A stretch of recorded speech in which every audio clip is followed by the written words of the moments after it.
Hello दोस्तों, स्वागत है आपका आपके अपने यूट्यूब चैनल उर्दू ज़बान की आवाज़ में। आज की वीडियो में हम राजस्थान बोर्ड 12 उर्दू 2021 सबक के खुलासे देखेंगे। उर्दू निसाब हिस्सा नज़म आईने अदब। आज की वीडियो नंबर 6 है। इससे पहले हमने 5 वीडियो बनाई है। अगर आपने नहीं देखी है तो वह देखें। प्ले स्टोर में जाकर, चैनल के प्ले स्टोर में जाकर आप सभी वीडियो को देख सकते हैं। इसमें हम नज़म से मुतालिक 4 नंबर के तमाम जो सवाल आएंगे उनका खुलासा देखेंगे। सबसे पहले है रोज़ा ताज़गंज, नज़ीर अकबराबादी, शुआए उम्मीद अल्लामा इकबाल और बयाद अजमेर काबिज़ अजमेरी। तो एक ही वीडियो में हम सभी खुलासों को करने की कोशिश करेंगे। आपके बोर्ड एग्ज़ाम में 4 नंबर के आएंगे। तो चलिए शुरू करते हैं आज की वीडियो। अगर आप हमारे चैनल पर नए हैं तो हमारे चैनल को लाइक करें, सब्सक्राइब करें और बेल आइकन को प्रेस करें, जिससे हमारी लेटेस्ट वीडियो आपको मिलती रहे। तो चलिए शुरू करते हैं आज की वीडियो।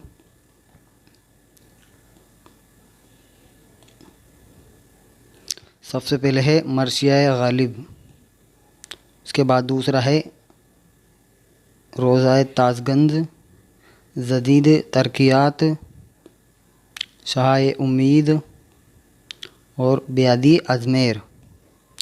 इसमें आपके है जो मिर्ज़ा गालिब है, इसको आपके सिलेबस में नहीं है। जदीद तरक्यात ये भी आपके नहीं है। बस आपके ये है बेयादी अजमेरी है, शाह उम्मीद है और रोज़ा ताज़गंज है। इन 3 नज़मों का हम खुलासा देखेंगे। तो चलिए शुरू करते हैं आज की वीडियो। नज़्म रोज़ा ताज़गंज का खुलासा।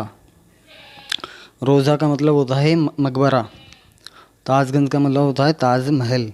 तो हम रोज़ा ताज़गंज का खुलासा देखेंगे। इनके जो लेखक है, मुसन्निफ़ है नज़ीर अकबराबादी। तो शुरू करते हैं। ये नज़्म नज़ीर अकबराबादी ने लिखी है और रोज़ा ताज़गंज से उनकी मुराद ताजमहल से है। इन्होंने अपने ही जाने पहचाने अंदाज में ये नज़्म खमसा, जिसके बंद में 5 मिसरे हों, की शक्ल में लिखा है। ख़यालात को पेश करने का अंदाज़ फितरी है। मतलब जो भी ये अंदाज़ पेश करते हैं, अपने ख़यालात जज्बात, वो जो मन में आता है वही लिख देते हैं। नज़ीर ने लफ्ज़ों के इंतखाब पे ख़ास मेहनत नहीं की, वह सोचते गए और लिखते गए। इन्होंने भी दूसरे शायरों की तरह ताजमहल की तारीफ़ लिखी है, मगर कई मुकामात पर लफ्ज़ों का इस्तेमाल कुछ इस तरह किया है कि अजीब अजीब सा लगता है। जैसे है पत्थर, मीनारें, गुंबद, जाली, कंगूरे, फंवारे, चौक, बाग वगैरह की तारीफ़ की है। पत्थरों पे की हुई नक्काशी की भी इन्होंने तारीफ़ की है। अगर चाहे ये नज़्म कोई बुलंद मेयार की नज़्म नहीं है, मतलब ऊंचा मर्तबा नहीं रखती है, लेकिन चूँकि नज़ीर अवाम के साथ उठने बैठने वाले शायर थे, इसलिए उन्होंने अवामी ज़हनियत को पेश नज़र रखकर ये नज़म लिखी। इस लिहाज से इस नज़म रोज़े ताज़गंज को मुनासिब नज़म ही कहा जाएगा। इन्होंने बहुत ही अच्छी तरीके से इस नज़म को पेश किया है नज़ीर अकबराबादी ने। इसमें इन्होंने पत्थर, मीनारों की तारीफ़ की है। अगला खुलासा देखते हैं हम। शाह उम्मीद, इसके जो लेखक मुसन्निफ़ है, इकबाल की नज़म है शाह उम्मीद। शाह उम्मीद का मतलब होता है उम्मीद की किरण।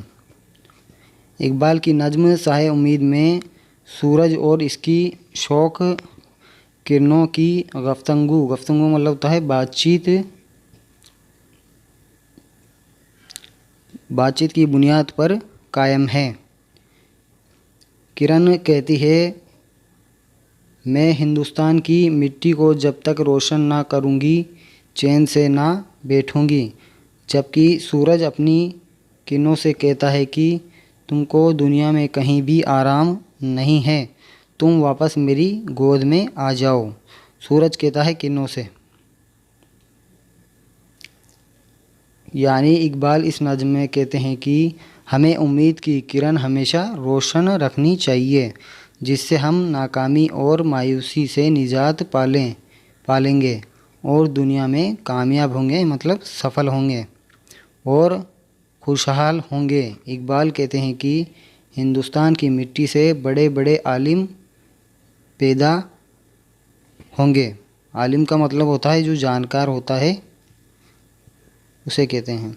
अगर चाहे अभी इस मिट्टी पर उदासी छाई हुई है, यहाँ हिंदू और मुसलमान दोनों ही परेशान हैं, मगर शौक़ किरण कहती है कि अब वक्त आ गया है कि दुनिया में हर मुकाम को रोशन किया जाए और रात के अंधेरे को सुबह के उजाले में तब्दील कर दिया जाए। दरअसल ये इकबाल की बहुत ही खूबसूरत और हौसलामंद और सबक आमूज़ नज़म है, बहुत ही प्यारी नज़म है। इन्होंने सूरज और किरणों की गुफ्तगू को बहुत ही अच्छे अंदाज में पेश किया है। अगली है नज़्म ब्यादे अज़मेर। ब्यादे अज़मेर क्या होता है? पैदाइशी वतन, मतलब जहाँ पैदा हुए। बेदारी अजमेर। काबिल अजमेरी ने यह नज़्म अपने पैदाइशी वतन अजमेर की याद में लिखी है। जब बादल छाता है, किसी का पैगाम आता है, मतलब बुलावा आता है, खूबसूरत नज़ारे देखता हूँ, नगमे और सुरीली आवाज़ें सुनता हूँ, मुझे अपने वतन की याद आती है। रात की खामोशी में, चाँद की चांदनी में, मुझे अपने वतन की याद आती है। वहाँ के दोस्त यार याद आते हैं, ख्वाजा का दरबार, कव्वाली की महफ़िल, दरगाह के नज़ारे याद आते हैं। किसको याद आते हैं? ब्यादी अज़मेरी को, जो उन्होंने लिखा है पैदाइशी वतन अजमेर के लिए खूबसूरत अंदाज पेश किया है। झालरे का ज़िंदगी देने वाला पानी याद आता है, बचपन के साथी जो पराए हुए हैं वह याद आते हैं, अजमेर के मशहूर शायरों की याद आती है। ये नज़्म बहुत सादा और ख़ूबसूरत ज़बान में लिखी गई है, एक मुनासिब दर्जे की नज़्म कही जा सकती है। दोस्तों, हमने आज की वीडियो में नज़्म से मुताल्लिक़ जो भी सबक के खुलासे थे वो हमने कर लिए हैं। अगली वीडियो में हम कौन सा चैप्टर पढ़ाएं, आप कमेंट में ज़रूर लिखें और ज़्यादा से ज़्यादा शेयर करने की कोशिश करें। दोस्तों, आपका सपोर्ट हमारे लिए बहुत ज़रूरी है। आप हमारे चैनल को लाइक करें, सब्सक्राइब करें और बेल आइकन को प्रेस करें, जिससे हमारी लेटेस्ट वीडियो आपको मिलती रहे। मिलते हैं अगली वीडियो में, तब तक के लिए बाय।